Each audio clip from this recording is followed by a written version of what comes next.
Hi, this is Novus and today I will show you how I made this visual using Blender.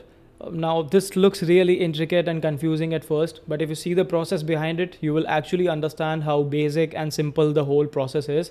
It just takes a decent idea which can be derived from some reference image or some inspiration and a good enough understanding of the workflow so you can actually think intuitively while designing in Blender itself. Literally just some persistence and a long process of trial and error without getting annoyed. That's basically how I achieved this particular visual. And it's just this process of trying different lighting conditions, volume, some adjustments in the composition, and then just taking a call of what looks good and what doesn't really look good. Now, this video is not really a tutorial, it's more like a walkthrough. The whole process I'll explain through a time lapse because it's not really a linear process in my case. I keep going back and forth with all the steps here and there. But the parts that need explanation, such as some radial array, some volumetric lighting, environment lighting, that I'm using here, I will just stop the video there and just give a quick explanation on how to do that particular thing so it's easier for you to follow along. Also stick around to the end of the video because I will navigate through the actual project file so you can see what's happening in the Blender file itself and what I did and what I didn't do. The first thing that made me want to do this was because of this particular reference image that I saw on Pinterest, which looked really cool and also had this beautiful architectural and narrative beauty to it. I saw a real good potential in this composition where I could make it look more dark and sci-fi looking. And at the same time, the new collection of model from Kitbash 3D called Secrets of Luminara just dropped. So I thought, why not just give it a shot and try to make something similar using this set of models. Now this is a free kit, so if you want to try this out, you can go ahead and download Cargo. Just make something like this using the really cool models in there. When it comes to kit bashing for such huge scenes, when I have such a big collection of models, I don't really like customize every little model that I use. Plus it's a lot of models and a lot of elements. So instead you can just see me get everything imported in Blender from Cargo and join all the geometry by pressing Ctrl J, converting that particular model into a single mesh. So I have the whole collection in front of me, and then we can just go ahead and start playing around with the models. I personally don't like to overcomplicate the creation process and sort of not know where I'm going while making something like this, because if you do, you basically lose the intuitiveness and the playfulness and you just start replicating the reference image, which is not bad, but again, it basically takes you away from the whole creation process. And it doesn't really let you explore if you're a little too idealistic. So instead, just keep everything in front of you while you are working, so you can play with all the models the way a little child plays with toys to keep the life present in the process. So we have this column that I imported from Kitbash 3D's Cargo, and I just imported this, haven't done anything on it at all. I just removed the empty. It is just on the origin point right now.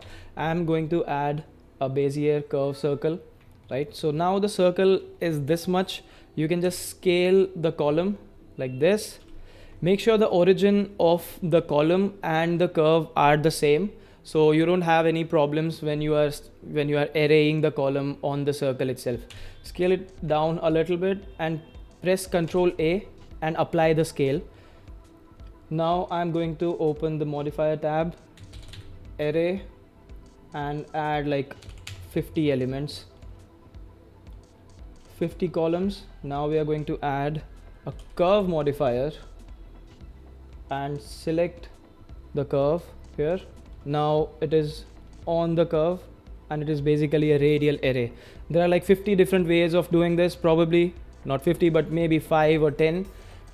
This looks like the easiest and the quickest way. You can also increase the number, increase the count in the array modifier, and you can basically complete the whole circle. Or in our case, we don't really need to do that, so I'm gonna do this for now. After you are happy with it, you can just apply all the modifiers from here or right click, convert to mesh. So now you have this one element that you can instance by pressing Alt D, scale, rotate, and place wherever you want. Yeah, so that's it. You can play around, make it look cool, interesting, That's it. And just go crazy now. Do radial arrays everywhere. Use any model you want in any shape you want. In my case, it's just a circle, the curve. But you can just go ahead and make any shapes. You can make trapezoids. You can make, elongated circles, any sort of space that you're imagining. Then, you just have to apply the modifiers, and now you have a cool looking module that you can play around with. Use as many models as possible and scale, rotate, adjust the elements around till you come up with something intricate and basically a very, very cool looking composition.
Cool. So now we have something that looks like this. We can just go ahead and start adding some terrain models which have some really interesting displacements. By displacements, I mean some way the light interacts with your mesh and makes it look interesting, makes it, more expressive. I got these models from somewhere, I don't know, maybe Sketchfab, Quixel Bridge. They were great, but now that they are gone, I'm just waiting for myself to be open to the idea of the new fab marketplace. Anyways, now I'm trying to get the volumetrics and lighting in place. This is the most complicated and time consuming and sometimes infuriating part of the whole process. You'll also see me struggle here because I don't think you can get the lighting and its relation with the volumes right in the first go. You are not really sure what you want, so you just keep exploring. And also we are using Eevee here, which itself is a task altogether. I still don't use the Eevee next in Blender 4.2 with all the ray tracing and stuff. I'm still using the 4.1 regular old Eevee in default settings. Yeah, so I want to be very clear here. I'm using the default settings. I don't use any special settings in Eevee. You don't really need to tweak anything at all. If the lighting is good, it's gonna look good anyways. You have to just, the most important part of any render that you make is that you have to keep trying without giving up and getting annoyed. Just be patient and spend some time rotating stuff around. Most of the time I use the same objects to light the scene and also add volume. For lighting, it's just multiple sun lamps with shadow and contact shadow turned on. So it looks like it is basically being lit from multiple angles, and just keep changing the angles of the sunlight till you get a decent light fall off on the models. For the environment lighting, because Eevee doesn't really support environment lighting the way Cycles does, I found this really cool technique where you can use an HDRI as a backdrop and still use the sky texture for lighting the environment, because the sky texture gives a really good effect in lighting, but it doesn't really look good artistically, so to speak. So for that, all you have to do is go to the world settings in the shader editor. You will already have one background shader there. You can connect that to a sky texture, adjust the sun the way you want, keep the strength really low, and you have to plug that, join that with another background shader and connect any HDRI of your choice. I got this really beautiful one from Polyheaven. In the factor, you have to connect one light path node, is camera ray to factor. So now what will happen is we'll have the HDRI as a backdrop, and the sky texture will take care of the luminance.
If you see in the project file here, in the setup that I have, there are these little cubes which are basically just outlines right now.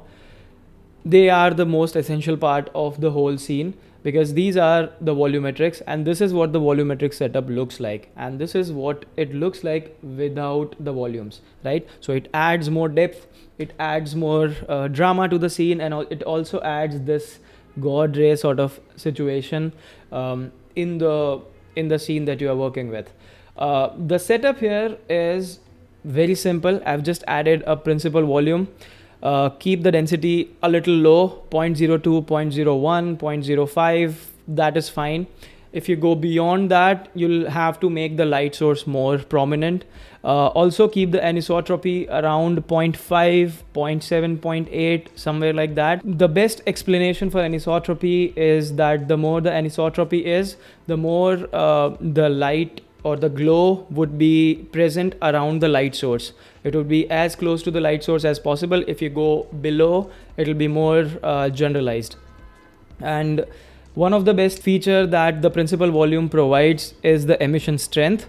So you can also make the volume emissive.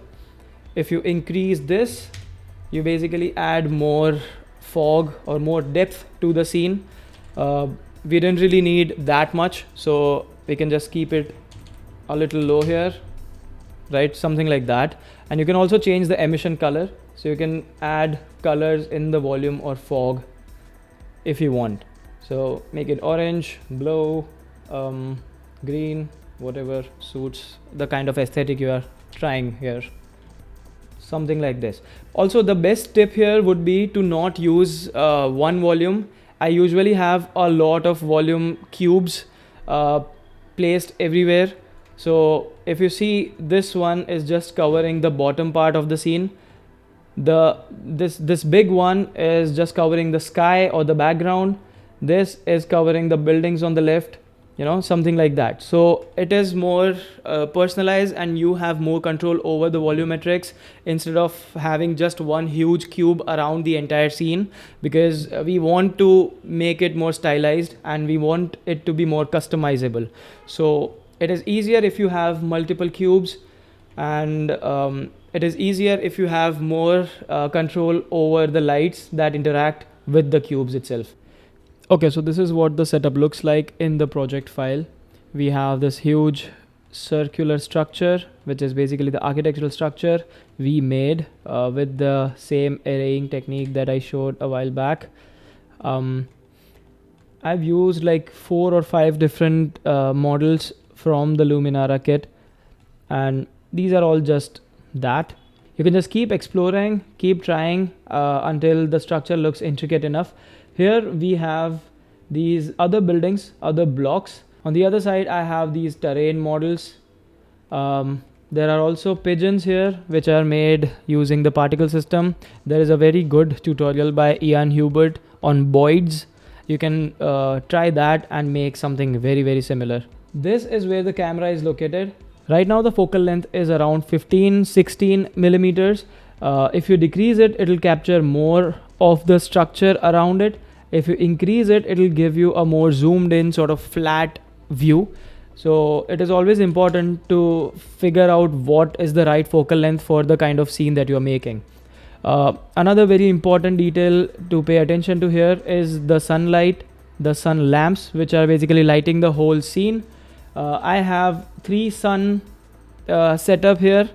The first one is the top light, which is adding light to the ground and the structure below it.